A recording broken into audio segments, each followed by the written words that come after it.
An inquiry. I hear what the Minister has said in her speech, that she acknowledges the need for an inquiry, and she's in the middle of taking steps in relation to the best type of inquiry being led by the survivors. And you point out on your first page that sexual abuse of a child is repugnant to the whole of society and is a reprehensible abuse of power and trust. I have to say, I disagree with you, Minister, in this sense, that the sexual abuse of a child was never repugnant to those that carried out.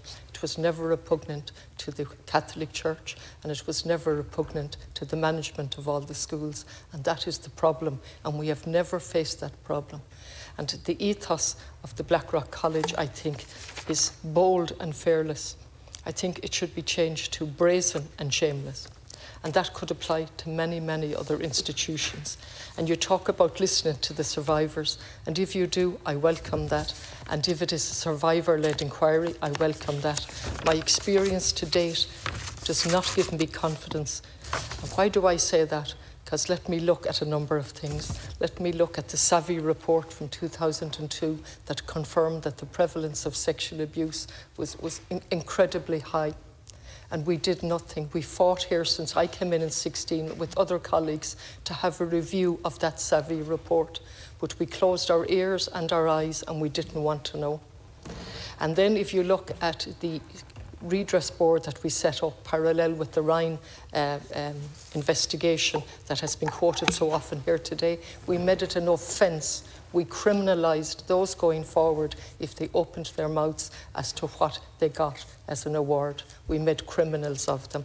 So then we go forward to the Magdalene Laundry redress scheme, described as a maladministration by the Ombudsman, and we set up Caranua, and I've repeated how inappropriately named New Friend when it was the old enemy. There are many, many other examples of where we've absolutely refused, the most recent being the Mother and Baby redress scheme, which we're proceeding on the basis of saving money and bringing in a completely and utterly discriminatory redress scheme. So where all of these shocking reports, and again we had to rely not just on the courage of those who have come forward, but on our RTE to give us a documentary, and on the Joe Duffy show and other shows. So, Minister, wouldn't you think as a society that's learning that we would have to ask, how come we have to rely on documentaries and the courage of victims to expose themselves all over again in the most traumatic way to make us aware of what's happening? And if we look at the allegations that have come forward, the current provincial has confirmed 233 people and rising have made allegations against 77 priests in ministries throughout Ireland and overseas. Then we look at the Dominican Order. They've received 97 complaints of alleged child sexual abuse.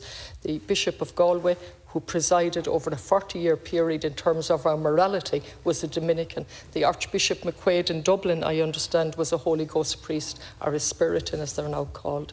So we have the Dominicans with 97 complaints against a large number. The Carmelites has confirmed 56 people have made allegations against 21 members. And I'm racing through these facts. The Vincentians have disclosed 46 people had previously reported being allegedly abused, and so on. They go into the details. That's the Dominicans. The Jesuits, who we thought were above all of this, of course, are aware of 149 allegations. They take 14 years to qualify and come out as very educated priests, and now they're saying they're aware of 149 allegations in total regarding 43 Jesuits. Just one case has led to criminal procedures. The Franciscans, 124 abuse claims against 26 friars.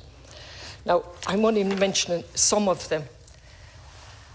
That is the picture within which we discuss this debate today, on top of all the institutions that have been investigated as just small parts of a jigsaw, when we've never looked at the overall picture and the total control of the Catholic Church as represented by their bishops and priests and archbishops in relation to public morality, their political influence and control over public affairs, public morality and personal behaviour. And I think of various things that jump out. I think of Joanna Hayes in the 80s when they were investing the guards, but they ended up investigating Joanna Hayes' sexual morality, led by an all-male team of lawyers, an all-male team of guards and a male judge. I wonder where they were educated. I wonder where they got that ability, and they came up with the theory of superfecundation, that that woman had sex with 2 men within a short time. I think of the little girl in Longford who thought her only way was to give birth at the grotto. I think of the 80s and all of the changes to our constitution to control women's health. I could go on. I think of the mother and baby scheme that was thrown out of this august building at a time when Archbishop McQuaid was in full control. At what stage? And then I think of Louise O'Keeffe. So we never listened to children. In fact, as I said, we turned a deaf ear to them, and then we put every possible obstacle in their way, including non-disclosures. I might just take 1 second to come back in relation to Dr. Shine and non-disclosure agreements in relation to Louise O'Keeffe. The state took her all the way to the European Court of Human Rights to establish what? She had to establish that school children were entitled to be protected from sexual criminals in the classroom. This is 2014. This is not historical, or else there's a new word on historical. And then we have somebody like Fergus Findlay in the Examiner saying, why do we still allow these religious orders to exist? And he wants them to shut down. This is the same man that thought it was okay to hand over the maternity hospital to the St. Vincent's Private Hospital Group, a Catholic-controlled ethos. I'm going to finish up, if you just allow me, in relation, because I think it's important that it has been mentioned a few times. We've all in receipt of correspondence in relation to Dr. Shine, and again, 350 victims from Dr. Michael Shine alleged, and we have no inquiry into that.